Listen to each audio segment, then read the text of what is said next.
Nesse capítulo, nós vamos estudar sobre o governo da Igreja Presbiteriana do Brasil.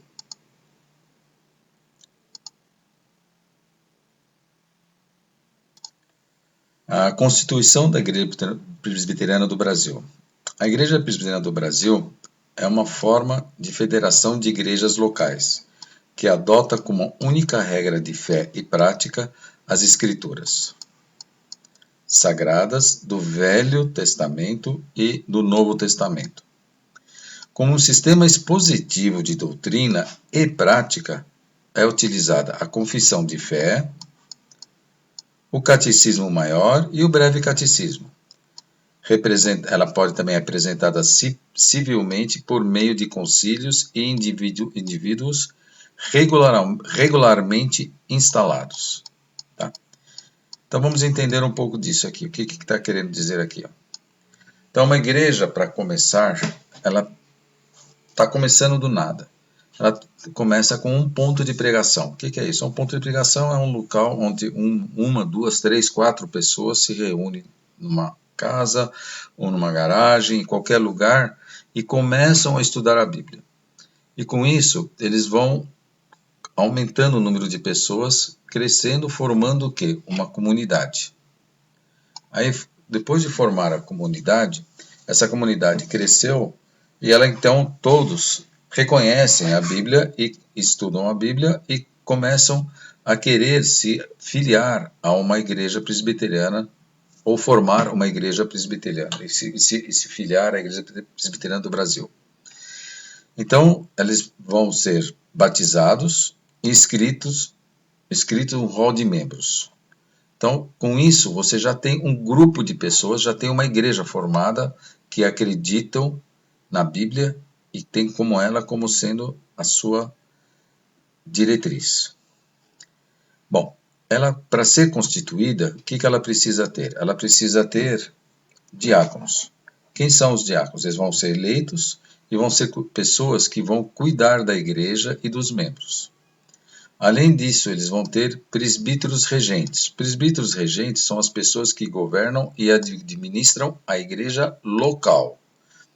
Tá? Aí eles têm presbíteros docentes. São ministros da igreja local, que são os pastores, os reverendos que vão cuidar disso. Cuidar do povo da igreja. Aí depois nós podemos ter concílios. O que são os concílios? São assembleias constituídas de presbíteros docentes e presbíteros regentes. Tá? Lembrando o que são? Os regentes que governam e administram a igreja local e os docentes são os ministros da igreja, são os pastores ou reverendos. Tá? Aí dentro disso nós temos um conselho dentro da igreja local. Então a igreja local vai ter que eleger um grupo para ser o conselho da igreja. São as pessoas que vão ser compostas por presbíteros regentes e o presbítero docente também. Então o conselho é formado por presbíteros regentes e presbíteros docentes. Nós podemos ter o presbitério. O que é o presbitério? O presbitério são grupos de igrejas locais. Então, nós aqui, no nosso caso, nós estamos filiados ao presbitério de Piratininga, que é composto de 9 igrejas locais em vários bairros. Então, essas 9 igrejas, elas têm a igreja física, tem o seu pastor, o reverendo, e tem os presbíteros que cuidam também da igreja. E tem os diáconos, e tem os membros. Então, são 9 igrejas compostas. Pode ser um número maior, um número menor? Pode, depende do agrupamento que se vai fazer aí, nesse caso. Então, esse é um presbitério. Então, o presbitério, ele é formado de várias igrejas locais. Ele tem jurisdição sobre os ministros e os conselhos que determinam de uma determinada região. Então, eles vão fiscalizar, olhar, reger o quê? O conselho da igreja local. Então, nós estamos subordinados a tudo que nós fazemos aqui na Igreja do Calvário, estamos subordinados ao presbitério de Piratininga. Então, nós temos que mostrar para eles documentos de tudo como está andando a igreja presbiteriana do Calvário. E cada igreja ela tem que entregar o documento. Anualmente é feito uma entrega dos documentos, dos livros de atas, para constar tudo o que foi feito durante o ano. E, além disso, tem outros formulários a serem preenchidos para falar quanto que entrou de dízimos, as obras que foram feitas, quantas pessoas ingressaram, quantas pessoas saíram, quantas pessoas faleceram. Então, todo o histórico da igreja é colocado e é entregue ao presbitério para ser examinado. E o sínodo, o que é o sínodo? O sínodo é formado, ele tem jurisdição sobre 3 ou mais presbitérios. No mínimo tem que ter 3 presbitérios para ter o sínodo. Então, o que acontece? O sínodo tem uma reunião anual, 2 em 2 anos, de tempo em tempo ele também tem as suas reuniões, e ele pega sempre, de cada presbitério, vai pegar um presbítero regente e um presbítero docente. Então, cada presbitério vai ter que mandar um presbítero regente e um presbítero docente para representar o sínodo. E o sínodo, o que ele vai ter? Ele vai acompanhar o que está acontecendo nos presbitérios, tá? Representando a igreja local. E tem o Supremo Concílio. O Supremo Concílio, ele tem jurisdição sobre todos os concílios. Então, nós vamos ter sempre o Supremo Concílio, que vai ter jurisdição em cima de todos os concílios, e ele é o único que vai direcionar como é que a igreja tem que caminhar. E nós todos estamos subordinados a esse concílio, ao Supremo Concílio.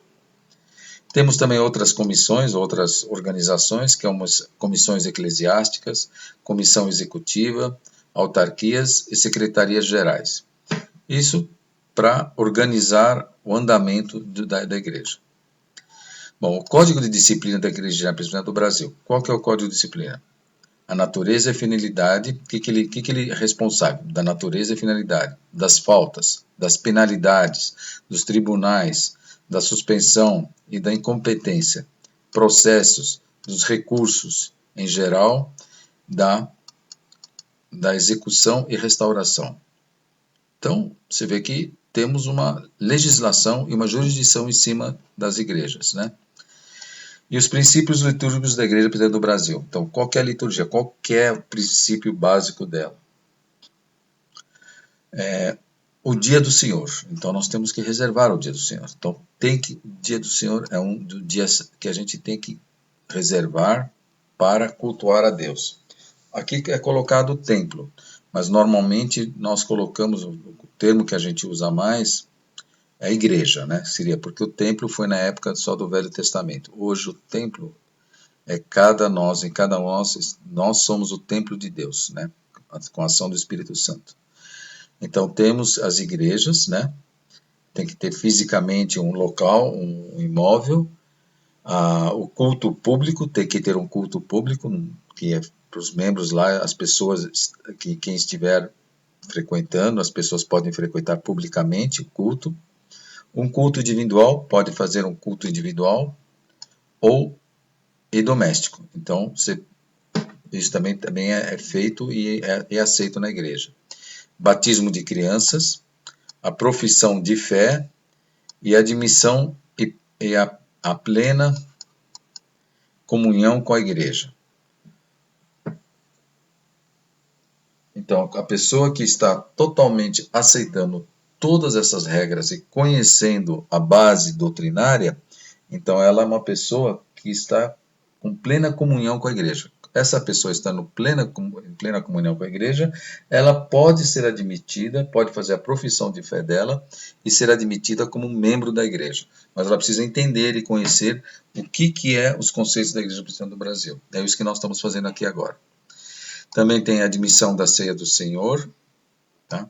Bênção é dada, bênção matrimonial, ela também tem essa responsabilidade. Visitação a enfermos, funerais, jejuns e ações de graça. O que mais que tem aqui? Instalação de pastores.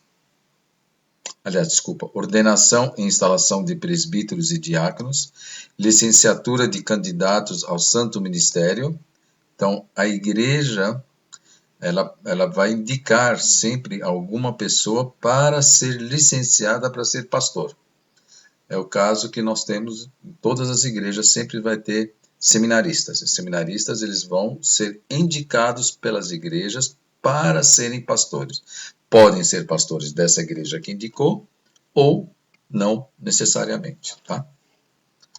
Ordenação de ministros, ela que vai dar a ordenação aos ministros, posse e instalação de pastores, ela vai, a igreja que é responsável, a igreja do Brasil que é responsável também para onde que vai cada pastor, né?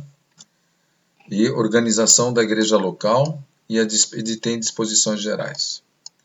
E ela tem um estatuto da Igreja Presbiteriana do Brasil. Então, já são várias legislações, que aí tem um manual que é colocado para que as pessoas saibam das penalidades, dos direitos, dos deveres que tem que ser para ser membro da igreja presbiteriana, para uma igreja presbiteriana. Então, tudo isso é regido centralmente pela Igreja Presbiteriana do Brasil, que ela determina o que cada igreja tem que seguir. Cada igreja tem que seguir, não. Que todas as igrejas têm que seguir um único caminho. É que nem uma federação. Então, basicamente, é isso que é o governo da Igreja Presbiteriana do Brasil. Nisso nós encerramos mais esse capítulo.